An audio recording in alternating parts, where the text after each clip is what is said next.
Calcutta Business School. Calcutta Business School is a residential institute, keeping in mind the need for management education in Eastern India and being an autonomous institution.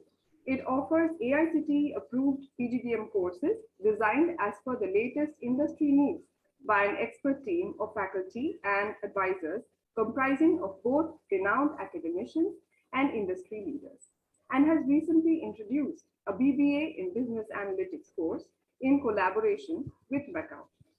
And representing Calcutta Business School today as moderator is Ms. Devanshi Datta, Research Associate, Calcutta Business School. This event is being live streamed on Facebook for our viewers. May I now request Ratati ma'am to please offer the welcome address to our guests. Thank you, Madhushri. A very good evening to everyone who have joined us for this session with Professor Ray Mukherjee, Indrakshi Mukherjee from Colorado University. My friend Indrakshi, welcome to Calcutta Business School. Calcutta Business School, a unit of Shikshayatan Foundation. Mr. Saurabh Ghosh, Dr. Pinaki Ranjan Bhattacharya, members of the faculty, and our viewers. Welcome to this session. As I every time, keep saying that Shikshayatan Foundation, the apex body, was started 102 years back with this motto of empowering people. And all the units follow this motto. Calcutta Business School is dedicated at keeping students updated on new things, new developments, and be it social, economical, geopolitical, and of course, technological. And today's session is aimed at addressing one of the primary disadvantages that comes along with the use of internet and all its other applications. I'm a layperson, and probably I'm using this term. There is a good and also a bad aspect to everything that we use, be it technology also. And it is no different. With the extreme benefits that we enjoy day to day, and we have realized this during this last 2 years, with its development, we must also be well equipped with any possibilities that may come with some attacks. And today's topic, phishing, is one such activity. What is it? Yes, we are going to listen to Dr. Ray, and she's going to tell us as to how it can actually attack us. What are the ways that we should be protecting ourselves? And in this context, let me tell you, I'll tell you something, which happened quite some time back. A brilliant boy of Kolkata was there at the University of Cornell University. And from there, he was trying to fiddle with the data of ISC and ICSC marks. Once he realized that he could actually change all the marks, he called up the office and told them that, you see, there are a lot of loopholes, and I'm able to change all the marks of the students here, sitting here in, America. So, these are the things that one needs to take care of. So this boy who was from Kolkata studying there realized these loopholes and actually informed the board about it. So one must be cautious about how one uses it. And especially, we are using our credit cards, we are using net banking and many other things that we use, today. We need to also realize the good side of using it, and also what are the other ways we should be protecting ourselves. And we are going to listen to Dr. Ray for this. And I'm sure this session is going to be really, really beneficial for everyone who is watching us. To also tell you a little bit more, we've been holding these sessions, webinar sessions, from last year continuously, and we have realized that this is one way where we can reach out to many people and learning happens. Thank you so much for joining us, and thanks once again, Dr. Ray, for accepting our invitation and giving your time for all our students and everyone else who is watching us. Let's move forward. Madhushri, you can take over. May I now introduce our panelists, Professor Indrakshi Ray. She is a professor in the Computer Science Department at Colorado State University. She is the director of Colorado Center for Cybersecurity at Colorado State University, the site director of NSF IUCRC Center for Cybersecurity Analytics and Automation. She has been a visiting faculty at Air Force Research Laboratory, Naval Research Laboratory, and at INRIA Roquencourt, France. She obtained her PhD in Information Technology from George Mason University. Dr. Ray's research interests include software assurance, data analytics, and security. She has published almost 200 technical papers in referred journals and conference proceedings with the support from agencies including Air Force Research Laboratory, Air Force Office of Scientific Research, National Institute of Health, National Institute of Standards and Technology, National Science Foundation, the United States Department of Agriculture and Industries from the US, Norway, and Japan.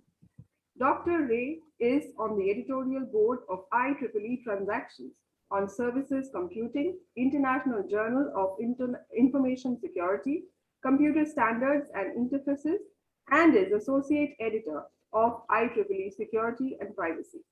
She was a member of the editorial board of IEEE Transactions on Dependable and Secure Computing.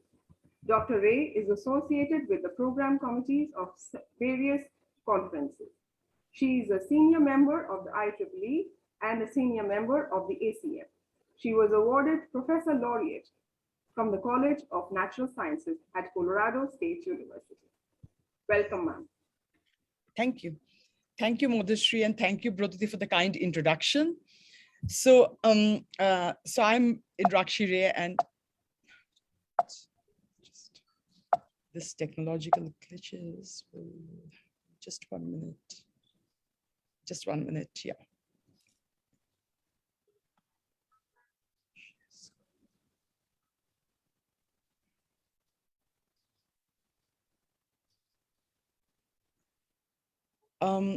So I've been a professor of computer science for the past 20 years at Colorado State University. And my primary job is doing research and teaching. So the area that I have most focus on is cybersecurity. And my research in cybersecurity spans a number of domains. So very broadly speaking, we call them cyber systems. So I am looking into cyber social systems. And what do I mean by those? Where cybersecurity intersects with the human side of human behavior. And in that aspect, we are doing work on phishing detection and misinformation detection. My work also focuses on cyber physical systems where cybersecurity meets with real world systems like transportation or energy sector, which are sort of governed by the laws of physics. So we are looking into the security of transportation, especially heavy vehicles, security of industrial control systems, networks. So these are my work along those lines. I also work in cyber social physical systems where the physical systems meet security, information technology security, as well as the human component. One example of that is the Internet of Things, where you have smart homes, interconnected things. And finally, I'm also interested in research in pure cyber systems in the area of application security, database security, network security, operating system security. And we are also now looking into cyber resiliency. And what do I mean by cyber resiliency? That cyber attacks will happen. You cannot totally prevent or protect yourself from it. So in the event of a cyber attack, how do I protect, how do I make the system up and running, in spite of a cyber attack? So having said this, so we have attackers and we have defenders. And the attackers are human beings who are very smart, actually. And unfortunately, computer science or computer systems do not have the intelligence of the level of the human beings. So this makes the problem of cybersecurity extremely challenging. And the attacker is very smart. So what does he do? He will try to attack the system, giving minimum effort. So he will try to exploit the weakest link in the system. And what is the weakest link in the system? So what do you think is the weakest link in this whole chain of system? And that is human beings. So, and that brings me to a very important topic in this area, which is phishing. Almost all of us have experienced phishing attacks. So it's type of a social engineering attack where the whole purpose is to con the human being and make them do things which they are not supposed to do. So from our as soon as you start using the computers, you get we teach the kids, do not share your account information with anyone, do not share your password, do not share your sensitive credentials with anyone. Actually, you should not even be sharing those with your friends. We teach all the the children all these basic rules, because at the end, the account holder is responsible for anything that's happening to his account. But phishing attack is extremely challenging because, and it's not only challenging for people who are naive in computer science, but it is also challenging for even cybersecurity experts. And why is that? Because sometimes, we get a link which looks very realistic and you won't even understand that that is from the attacker. And you click on the link and you basically, reveal your credential. Thank you for introducing this, ma'am. I shall now introduce our moderator for the evening, and she will take this session forward with you. So we have Ms. Devanshi Datta, Research Associate at Calcutta Business School. Ms. Datta completed her bachelor's degree in the field of instrumentation engineering from Mumbai University in the year 2011.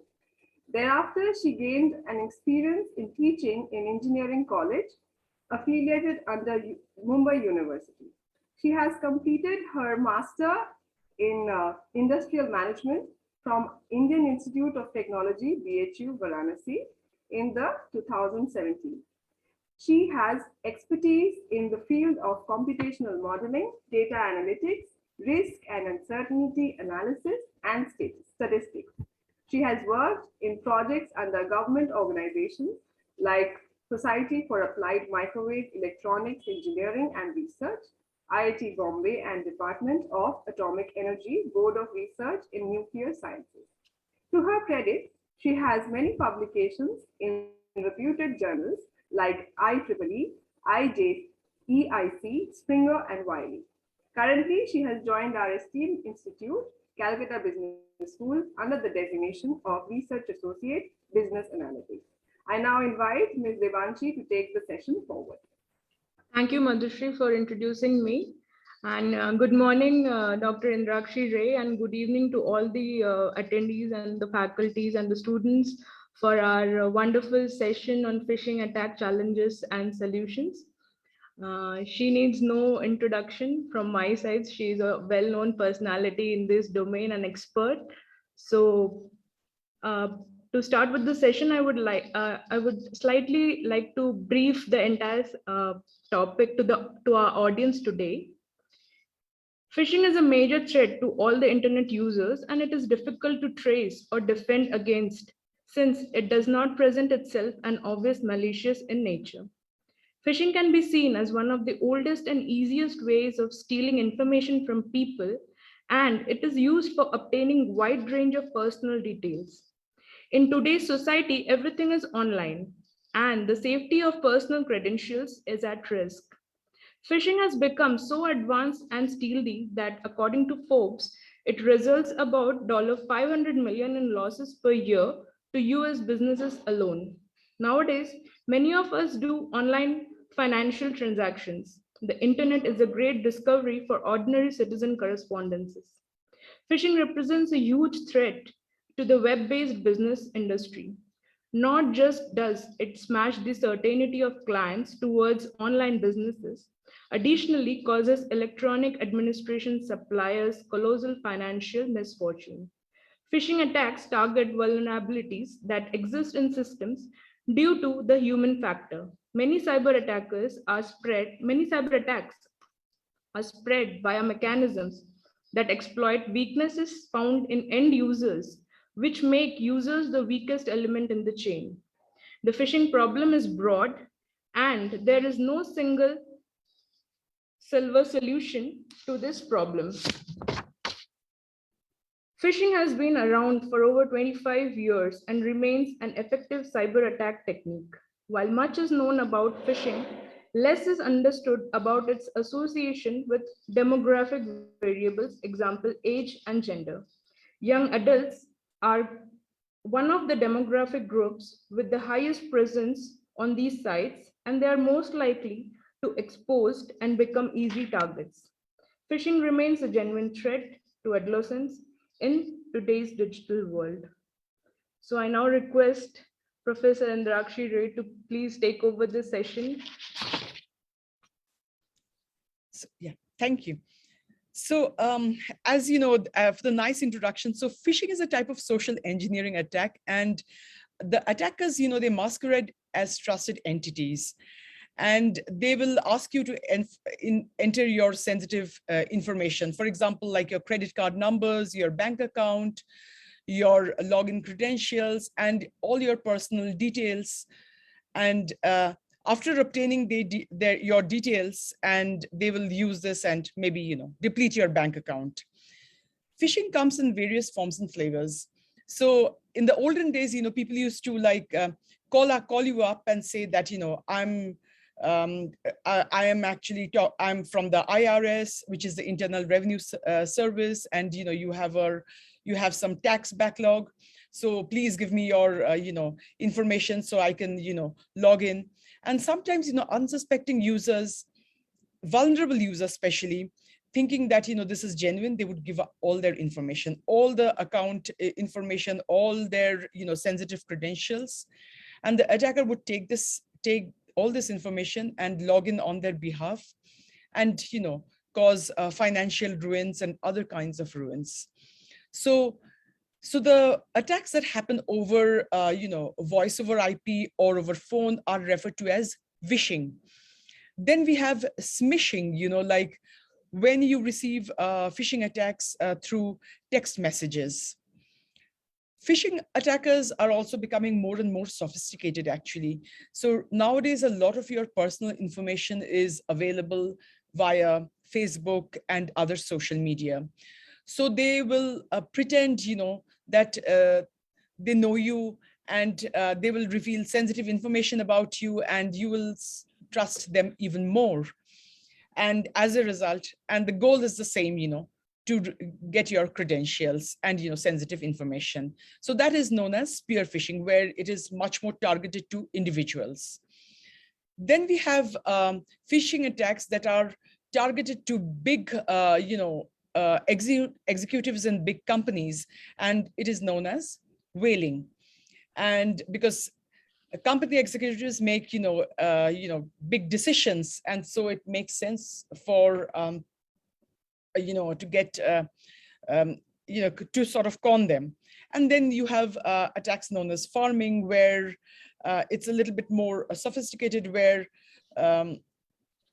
it's in the internet, you know, we have something known as a domain name service, where the domain name, like say www.colostate.edu, is mapped to IP addresses. So where you type this colostate.edu and it will take you to some, you know, rogue website. So those are known as farming. So all of this fall under the broad category of phishing attacks, where the attackers make use of the, you know, the frailty of the human nature and exploit and, you know, and dupe them and launch these attacks. So, you know, the anti-phishing working group reported about 215,000 phishing sites actually. And phishing attacks have more than doubled since 2020 with the start of the pandemic. And why is that so?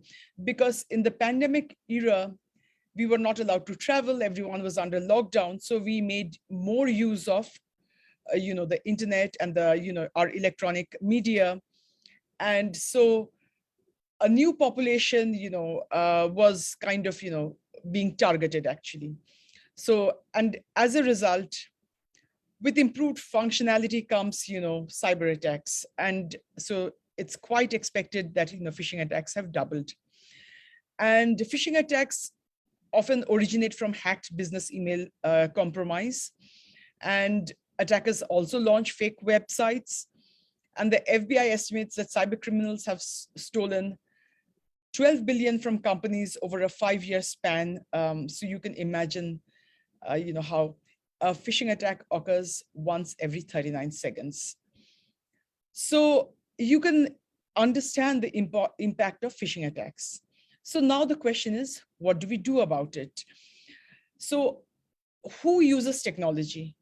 Pretty much everyone, you know, starting from young kids to, you know, grandmothers. Everyone uses technology, you know, to do things these days. And you cannot expect to educate the entire range of the, you know, the human race, you know, in terms of phishing attacks. So as computer scientists, you know, what can we do? So we have to develop technologies that can prevent phishing attacks. And my goal as a computer scientist is to come up with technologies, you know, for protecting human beings. And while doing so, you know, what we realize is that we have some challenges. And let me, before I go into that, and we are looking at protecting phishing attacks, you know, by developing technologies that prevent humans from going into rogue or fake websites. So that has been our focus area so far. And, you know, our goal is to, you know, move into other domains as well. So let me give you one example, actually. You look at the left-hand side and look at the right-hand side, you know, they look very similar. The left-hand side is facebook.com and the right-hand side is a phishing website. And as you can see, you know, in the phishing website, they're asking you to enter your credentials. And so to a, you know, non-suspecting user, you know, he will think that this is Facebook. You won't go ahead and check the domain name, and then you will enter your credentials. So the unique phishing attacks, meaning the type of phishing attacks, you know, skyrocketed over a period of time, and now it has stabilized in some sense. By what I mean by saying is that the different kinds of phishing attacks. And this is like, you know, this gives you a map of the number of, you know, phishing attacks broken down by, you know, the different sectors targeted. And this is a little bit of stale data. It's the fourth quarter of 2019. Most of the attacks were, you know, to webmail. And so these are, you know, just to tell you how phishing attacks look like. So from the technological point of view, we have some challenges in detecting phishing attacks. And these days, you know, like machine learning seems to be a promising solution to detect various kinds of cyber attacks. But while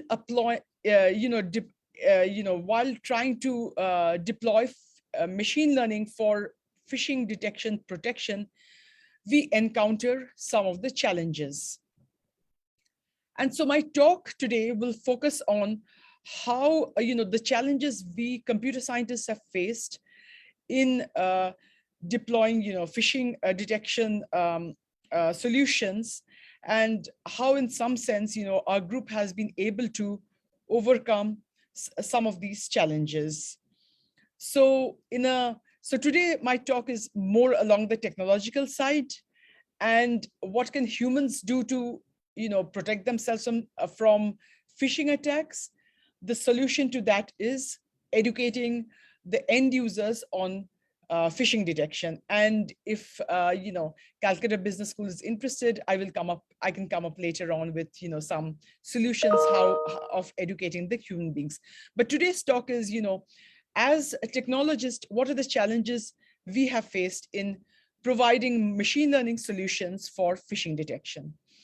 So for machine learning, typically, you actually need a huge amount of data. And we really don't have that amount of data for employing phishing learning. And why is that so? So phishing attack happens to financial institutions. It happens to everyone. It happens to individuals.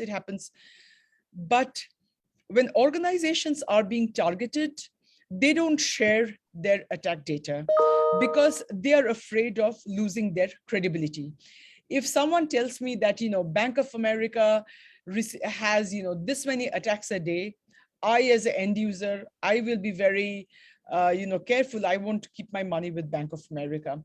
So companies and organizations do not share their attack data. And as a result, we at the technological end, we don't have enough attack data, and so we cannot devise solution. So that was one of the challenges. The second challenge is privacy of end users. So even if you are being targeted, we as end users, we don't want to reveal to third party, where we are going, what websites are we browsing. We don't want to reveal these information to third party.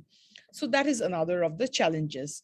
The third challenge is bias and phishing detection. So we have some websites which has some phishing data, but most of the phishing attacks are targeted towards big name companies like, say, Amazon, Google, or Bank of America. The small name companies, the attacks are fewer, and so they are not reported.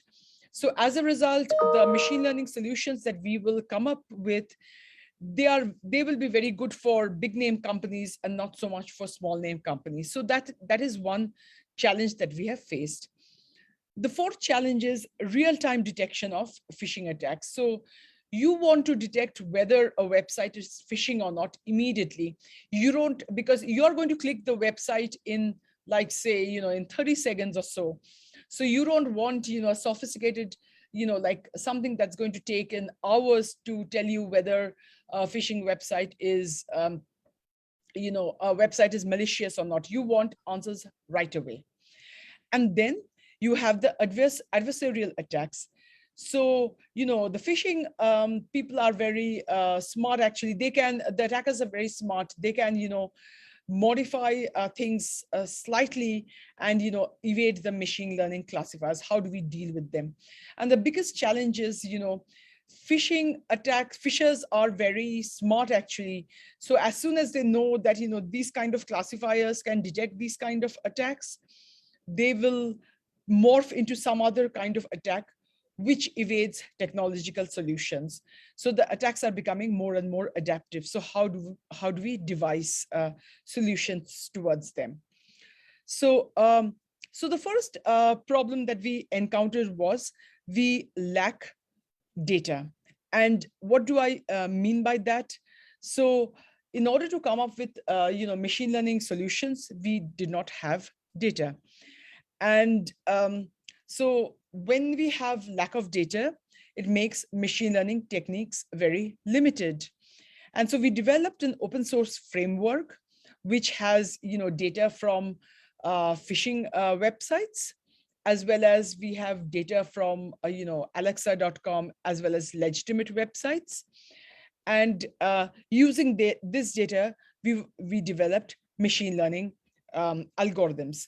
So we looked at, related literature, and we were looking at, what are the characteristics that are common to, phishing websites. And we came up with features for phishing detection. Number one, the features, and this work was published a while back in 2017, and the number of features are keeping on changing actually. For example, the URL length. So typically when the URL length is one indicator of whether phishing, whether it's a phishing website or it's a genuine website.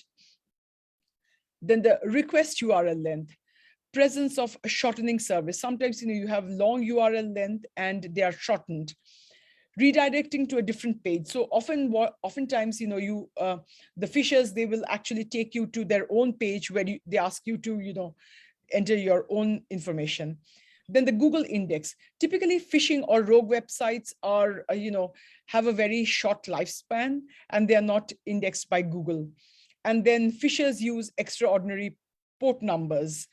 And so we came up with the most common features with phishing websites have, and we came up with phishing detection algorithms for detecting them. And the end point is we came up with websites which have enough data so that other people can use machine learning algorithms on them. So that's how we detected that.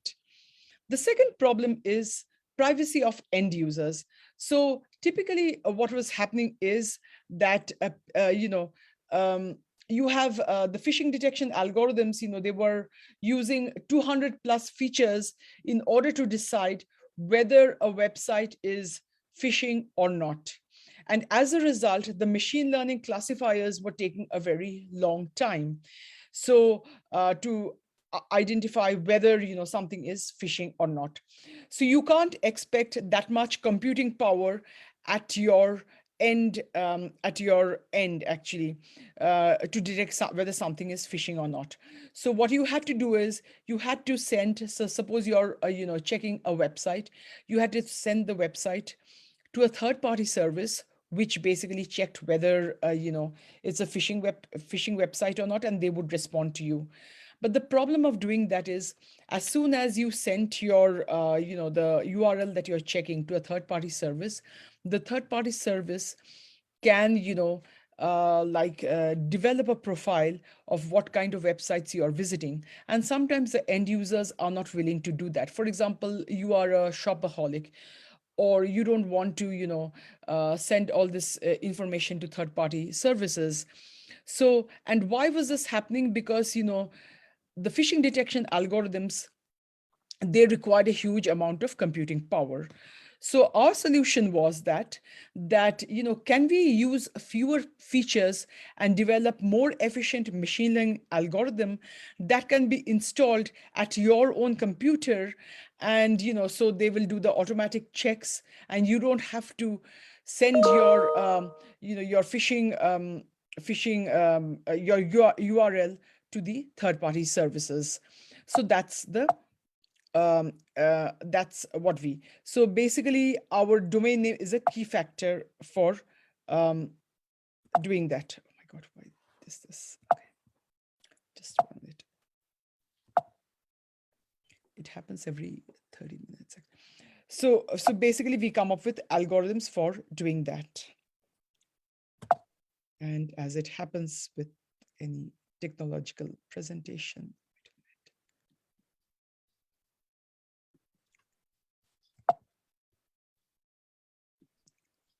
Just 1 minute.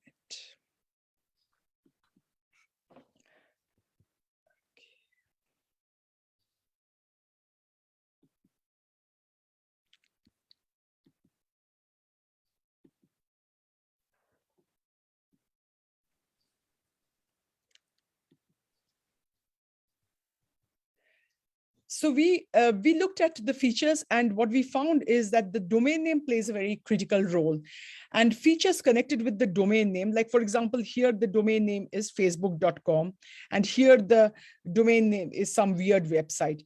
And this domain name actually occurs in many part of your phishing website. And here, if you look at it, that there is a mismatch. So the next thing what we did was we looked at features that were related with the domain name, and we showed that even by just using 8 features associated with the domain name, we were able to provide efficient machine learning algorithm which could do the phishing detection. So the third problem that we encountered was bias in phishing detection. So most of the phishing algorithms, because they are trained on the data, which is heavily skewed towards big name websites, work very well for big name companies, but they don't do so well for small name companies. So that was one of the challenges that we have. So what we did was for each organization, we developed a fingerprint of the website, and we tried to provide solutions to check whether any other rogue website is mimicking your organizations. So this is not so what we did was we looked at your website, we extracted the visual elements of the website, like brand name and logo, and as well as the textual element. And we try to define a unique fingerprint for your website. And then we checked whether there are URLs that are trying to mimic your website. So that was our solution to phishing, to bias detection. And each company can install this and check whether there are other companies out there, other phishing websites that they are trying to mimic your websites. So that was our solution for handling the bias. So, and we got pretty good results. And the fourth problem is real-time detection. So, so what was happening is that we were using in the machine learning, we were using deep learning classifiers to detect whether something was phishing or not. And can we use just these deep learning classifiers on the URL meaning the website that you type in, and use these deep learning classifiers and check whether some website is phishing or not. And what we found is that these URLs are really, the deep learning algorithms are not really doing that well. And recently, what is happening is we have very good language transformers, like, which are trained on natural language processing. And using these language transformers, we basically found that they are performing pretty well, actually. So what they will do is they will just look at your URL and they will say whether that's a phishing website or not. And these are working pretty well. And the advantages of using transformers is they require very little, they require pretty much no training time. You don't have to identify which features are good and which features to be used for the machine learning algorithm. So the transformers automatically look at the URL, and on the pre-trained model, they can actually tell very quickly whether something is phishing or not. And you can install it in your sort of phone, and they're much safer to use. And you don't have to visit the rogue website to actually collect the phishing data. So that's one of our latest work. And the last, and the other problem is that, even if we are developing very sophisticated classifiers, you can evade the classifiers. So in this context, you see a picture of 8 people actually. And one interesting fact is only 3 of them correspond to real human beings. The rest is generated by computers. And from your naked eye, you cannot understand whether it's generated automatically or not. So here, these type of information is being generated by what we call GAN, or generative adversarial network. So so only these 3 correspond to real human beings. Rest are all automatic generated. So so far, what, and I'll just come back to the results actually. So we have, feature definition, we have statistical learning models, we have, machine learning models, and they can discriminate between the phishing and the legitimate website. But, it's very easy for the phishers to come up with, small deviations which are being able to evade the classifiers. And without going much into the technical details, actually, what we are trying to do here is we are trying to actually, make the classifiers more robust, actually. So, and we have some work along this line, actually. And so in order for the attackers to, to evade the classifier, they have to manipulate some features from, and they can, and what there's a cost associated with the adversary. So it cannot manipulate any feature, because if it manipulates some features which are towards the top of the screen, then, you might easily detect that this is a phishing website. So there's a cost to the adversary, and there's a vulnerability level. So basically we came up with algorithms, which, and we showed that, it's which features, can they manipulate so that they can easily evade the classifiers. So that's one of our latest work. And what's the solution to that? The solution to that is we have to develop more robust classifiers. And what we did was, since we don't have enough attack data, we started synthesizing attack data. And then we developed an autoencoder which synthesized, both legitimate and phishing samples, and we labeled them. And using these classifiers, we were able to detect, we were able to develop more, robust algorithms which are able to evade the classifiers, actually. So that was our, which are more able to detect more robust classifiers which are able to withstand, these attacks. So that's one of our latest work, and that has been published. And the final challenge that we come through is adaptive attacks.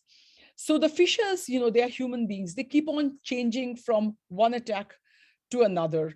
And, and how do we cope up with these attacks?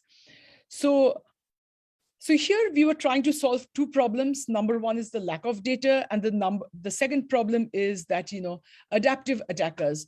So today the attackers, are targeting this. Tomorrow the attackers are going to target something else. So how can we be ahead of the game? So, so this work was most on adaptive and, private attack.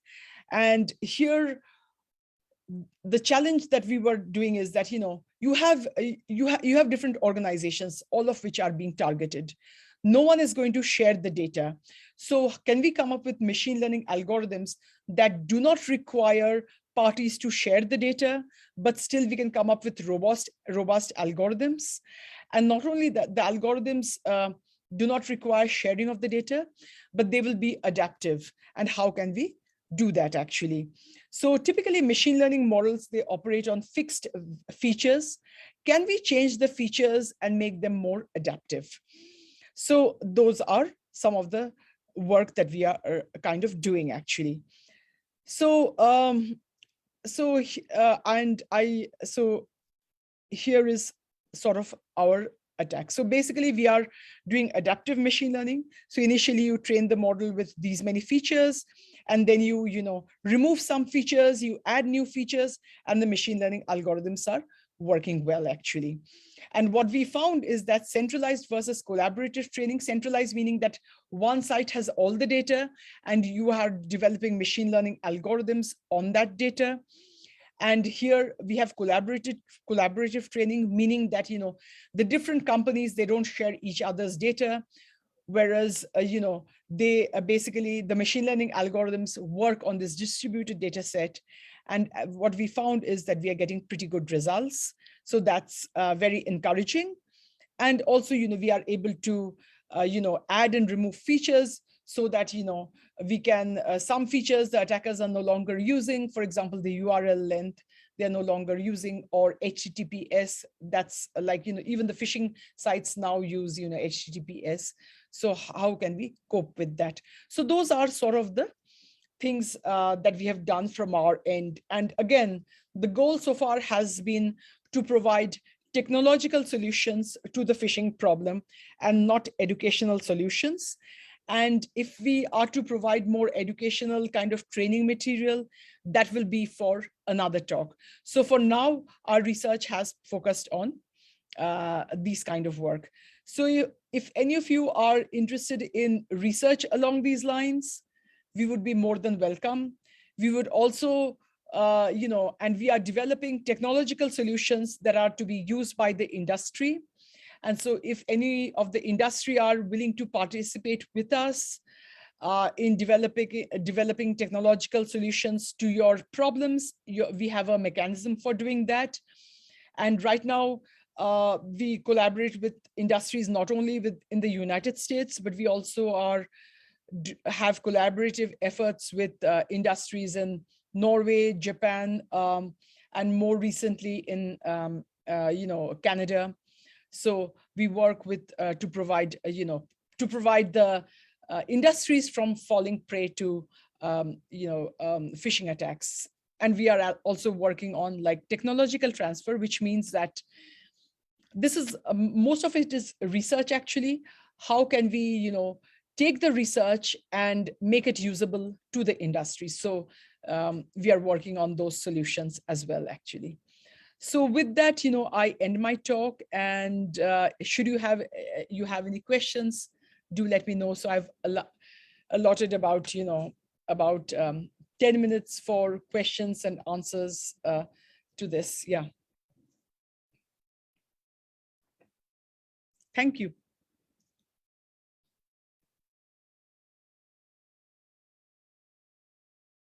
Questions?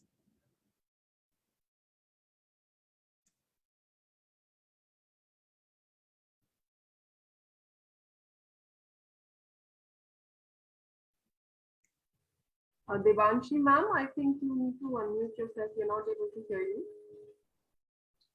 Thank you, ma'am, for this wonderful session. There's a question asked by a student. He says that what is the proposed phishing anatomy? It is keeping on, the anatomy is keeping on, it's kind of like a moving target actually. So that's the major challenge that we are facing actually. So let me give you some of the features that we have used actually. So for example, link ratio in body actually.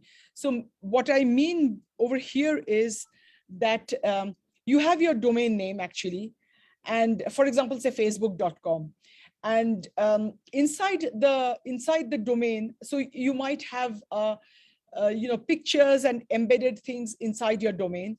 So most of these will refer to your internal domain like facebook.com. But if you see that they are referring to something outside the domain, that's an indication that it's a phishing website. Frequency of domain names still continues to be a very important feature, because if you have www.facebook.com, you will find the Facebook logo and other pieces of information pertaining to Facebook embedded throughout your phishing website. That continues to be an existing feature. Copyright and year. This is very critical. We find that the phishing websites, they are not much updated. So if the year is really back, then you know that it's a phishing website, because most legitimate websites have updates actually.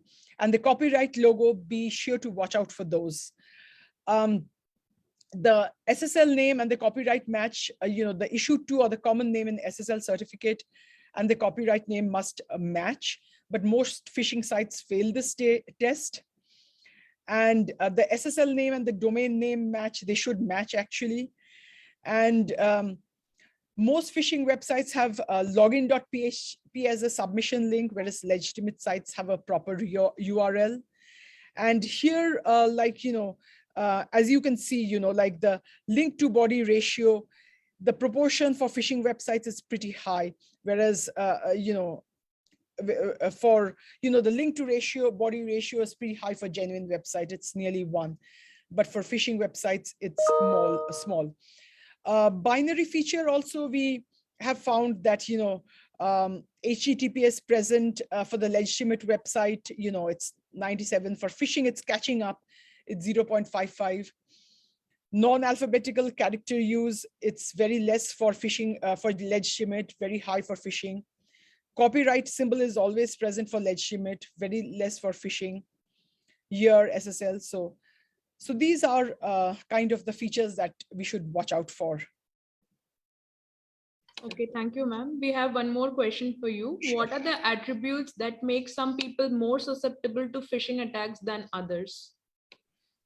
So, and that is a pretty interesting question, actually.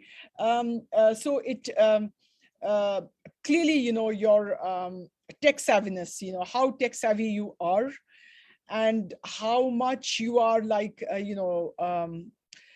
so that is one attribute.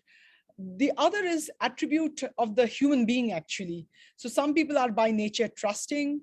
Some people are more vulnerable. Like, in the US, there's a lot of people who are, older population. So they, so as well as a very young population, they oftentimes are not, younger population, they're very susceptible because they're willing to take risk. And the older population, because they tend to be more trusting nature, actually. So especially if someone looks at your Facebook site and they know everything about you, so it's really hard to cyber security education. If people less on that are more susceptible to fall prey to cyber phishing attacks, and also your disposition, whether you're kind of trusting by nature or not. Vulnerable populations are more prone to phishing attacks, for sure. Okay, thank you, ma'am. Few more questions, if you can take up those. Can we use random forest technique for classifying the phishing emails, as it is one of the machine learning technique? So yeah, and actually I can share with you different papers, and we have different types of machine learning algorithms that have been used, actually, and random forest, as well as deep neural networks, and I can actually share with you the papers and the results we have gotten for the different kinds of classification techniques, and I can send the related papers to you, actually, which you can distribute, actually, and where we where we discuss those, actually, the performance of the various classifiers. Okay, so in your talk, as you mentioned that machine learning, it works on fixed data. So what if my data goes variable? Will the machine learning model collapse? So basically, your machine learning model will collapse, because now you have to train them on the new set of data. But in our latest work, what we are doing is, suppose there are, say, so in machine learning, the problem is that you have to train the data, and then only you can use a machine learning models, right? So your machine learning, if you have trained the data on some, say, old phishing, attacks, they won't work for the newer attacks. That's a challenge with machine learning. But there are two ways we are actually dealing with this problem, actually. Number one is that we are trying to come up with adaptive machine learning techniques, where suppose, today you're using 10 features, but we have, say, 50, your machine learning vector will be 15 features, and we have 10 features, and we mark the rest of the 5 as null. And then, we gradually train them on new kinds of features and make the old features obsolete. So adaptive machine learning seems to be a promising direction. And the other solution that is that, we are not going to use deep neural network or machine learning techniques at all. What we are doing is we are looking at just the URL, and we are using the language transformers, which does not require extraction of features. It just requires, the URL and, and trained on those, actually, which is like, much more lightweight. So these are the two solutions. But typically, the answer is yes. If your machine learning model has been trained on some data, and if the data changes, then your, if the testing data is very different from the training data, the machine learning models will not work. Thank you so much, ma'am, for answering all the queries. I hope everyone is enlightened about this wonderful topic and will be enthusiastic about taking research in this domain. So now I would kindly request Mr. Gaurav Mahato to present the key takeaways and give the vote of thanks for today's session.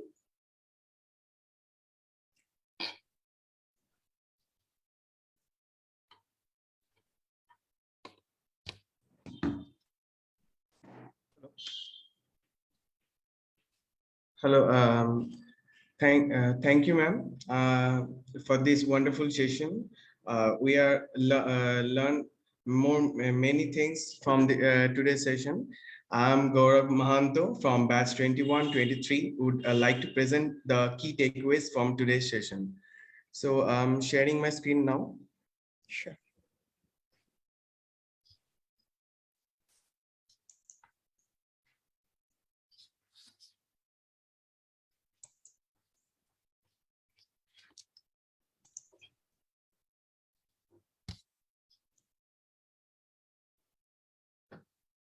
Is it visible now? Not yet. Just let me give it a few more seconds. No, I don't see a screen as of now. Is it now visible? It says has started sharing the screen, but I still don't see your screen actually. You stop share, then again reshare. You stop share and then again reshare. Okay, sir.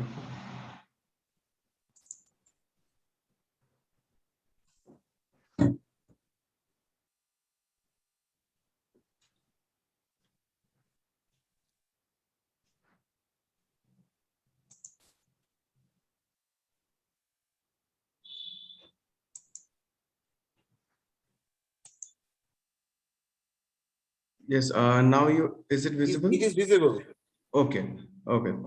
Thank you. So now today's key takeaways from today's topic is, first of all, phishing attack is a social engineering attack, and it sends a fraudulent message designed to trick a human victim into revealing sensitive information like credit card numbers, bank account numbers, login credentials.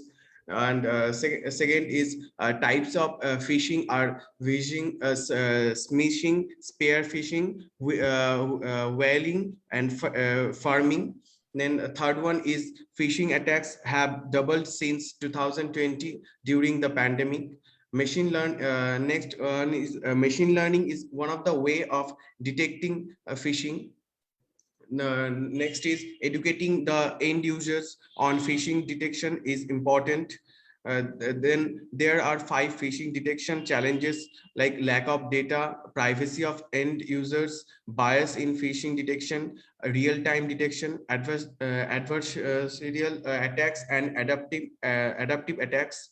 Now the third one is now next is robust classifiers are needed to be developed to prevent phishing attacks.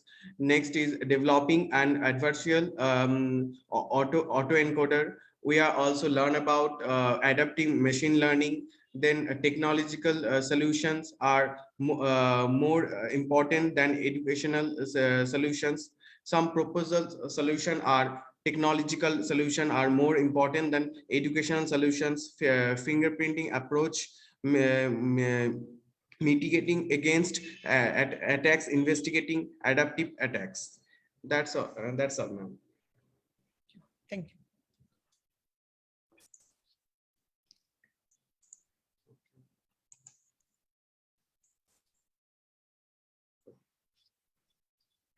Thank you, Mr. Gaurav.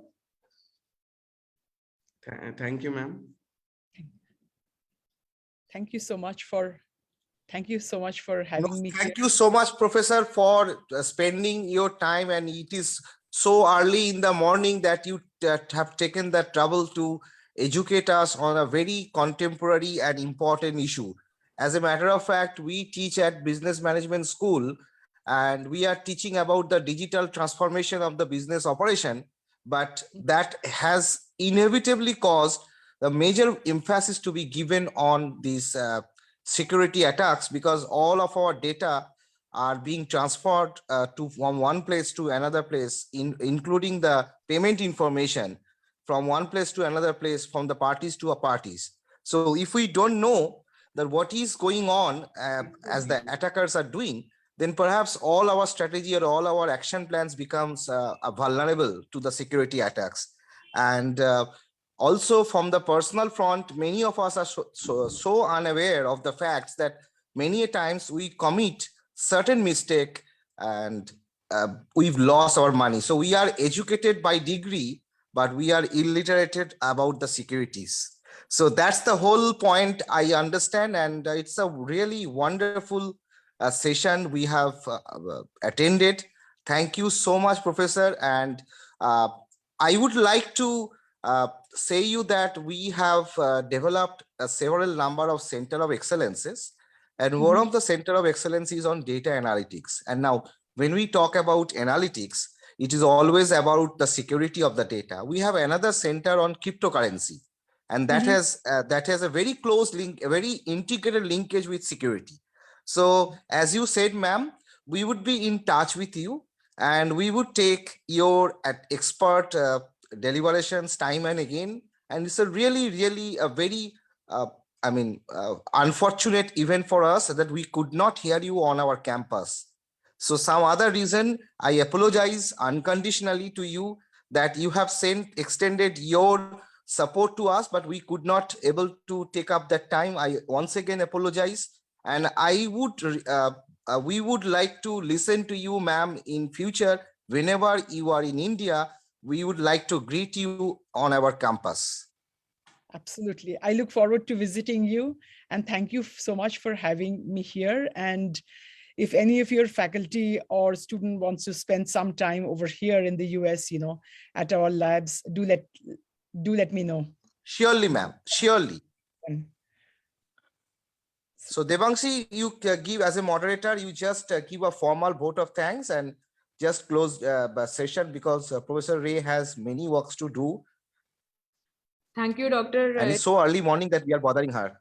No. Yes, we are very fortunate to have you with us, and it was a wonderful session. Even I, as a listener, have taken a lot of learning from this topic, which is really unaware. It is so much on social media, so much on the public front, but we are not very aware of this. And maybe from today's session, I can understand what all extra researches can be taken upfront on these domains.